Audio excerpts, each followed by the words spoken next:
योगेन चित्तस्य पदेन वाचा मलं शरीरस्य च वैद्यकेन योपाकरोत्तं प्रवरं मुनीनां पतञ्जलिं प्राञ्जलिरानतोऽस्मि।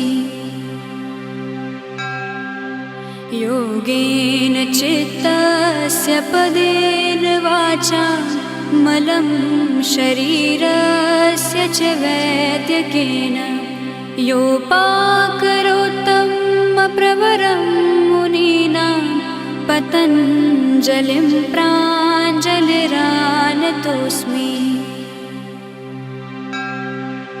योगेन चित्तस्य पदेन वाचा मलं शरीरस्य च वैद्यकेन योपाकरोत्तं प्रवरं मुनीनां पतञ्जलिं प्राञ्जलिरानतोऽस्मि।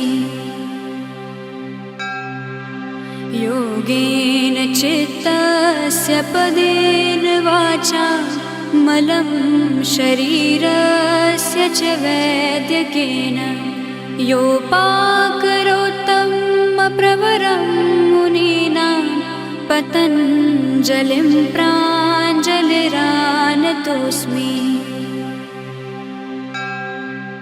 योगेन चित्तस्य पदेन वाचा मलं शरीरस्य च वैद्यकेन योपाकरोत्तं प्रवरं मुनीनां पतञ्जलिं प्राञ्जलिरानतोऽस्मि।